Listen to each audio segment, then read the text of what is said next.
Karoline Leavitt is the White House press secretary, and she suffered what I can only colloquially describe as an acute psychotic episode, losing her mind on live TV. She is trying to figure out, how do I explain that we don't want to release inflation numbers and we don't want to release jobs numbers, we being the Trump administration, for October, because they probably don't look so good. And so what Karoline Leavitt came up with, in consultation with what I assume is some kind of brain trust there at the White House, is that Democrats ruined the statistical system. And therefore, thanks to Democrats, the release of data is now impaired. Wow. This is doing some reaching. Economists, investors, and policymakers at the Federal Reserve to receive critical government data. The Democrats may have permanently damaged the federal statistical system, with October CPI and jobs reports likely never being released. And all of that economic data released will be permanently impaired, leaving our policymakers at the Fed flying blind at a critical period. Economists and Can you imagine? Can you imagine? Those darn Democrats. I mean, forget that Trump fired the commissioner of the Bureau of Labor Statistics. Forget that any data that isn't exactly what they want, they say is fake anyway. Forget all of that. Democrats have damaged our statistical system.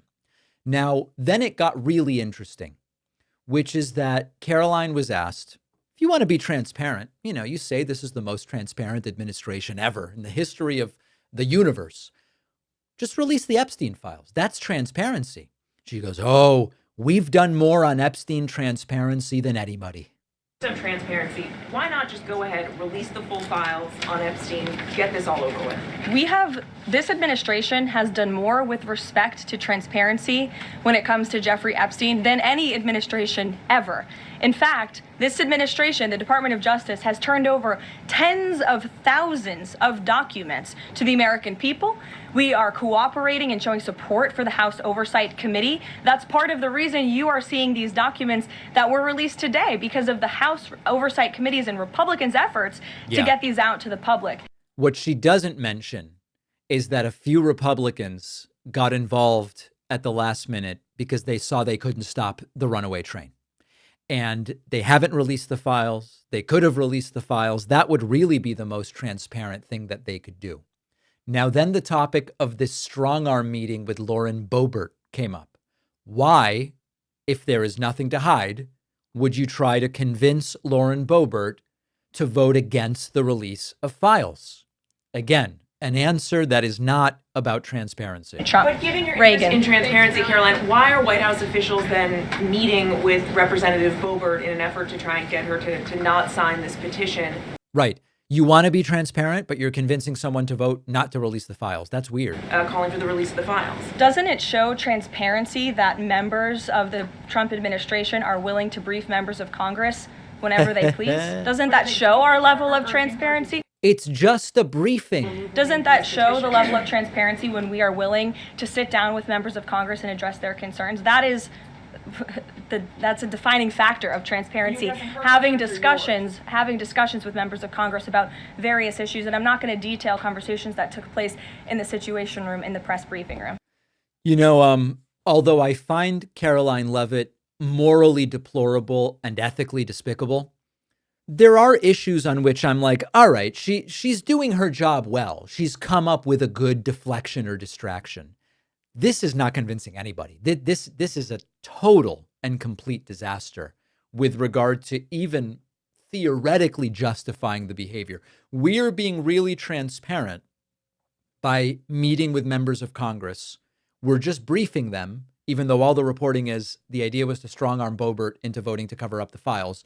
But I'm not going to share the contents of these meetings. That would be completely and totally inappropriate. Oh, okay. The next topic to come up was this deranged 50-year mortgage. If you haven't heard of this, Trump's latest idea is let's create, instead of a 30-year fixed rate mortgage, let's create a 50-year fixed rate mortgage, which of course would actually drive prices up, because by creating no new housing supply, it would make more people be able to afford a more expensive house. I use the term afford loosely because a lot of people shop for their monthly payment. It would actually have the opposite effect. We now have heard that Bill Pulte and others are like, this is a terrible idea. Karoline is asked about it, and she goes, oh, I'm not going to weigh into that. We're looking into it. We're looking into it. And there's been some reporting that the White House is frustrated with Bill Pulte and the rollout of this proposal for a 50-year mortgage. Can you tell us if the White House is frustrated with that rollout and if the White House still supports the idea of a 50-year mortgage for Americans? This is a proposal that the president himself has commented on. I would refer you to the president's statements, and it's something that the administration is discussing and seriously looking into. Translation. This has turned into a political fiasco. They're probably not going to do it. And I'm going to say nothing more other than look at what Donald Trump has already said. And then finally, and I love this one, Karoline is asked about SNAP benefits, because one of the things she said is it's a good thing the government reopened so people can get their SNAP benefits. We need people to have their food stamps. Except the Trump White House went to court during the shutdown to try to prevent people from getting their SNAP benefits. How do you square that? She has an answer. It's pathetic, but she has an answer. You said at the top that one of the costs of the government shutdown was that people missed their SNAP benefits. Can you explain then why the administration went to court to fight the funding of food stamps and SNAP benefits? So recipients missed their SNAP benefits because the Democrats shut the government down. And they forced the administration to tap into a contingency fund that did not even fund the full entirety of this program. And so then you had an unhinged judge who was trying to dictate from the bench what the executive branch has to pay for and where that money has to come from. That is judicial overreach at its finest. And so that's why the administration pushed back on that. We can't have the judicial branch telling the executive branch that we need to rob the Children Nutrition Fund, which is what this judge was trying to do, to pay for SNAP benefits. That's pathetic. Pathetic. She goes, they were trying to force us to use money on this. The money was there for exactly that. And she goes, it wouldn't even have covered all of the missing benefits. Well, but it would have covered roughly 3/4. These are pathetic answers coming in what I believe is the worst week this administration has had. And we haven't even gotten to the MRI questions. Let's do that now.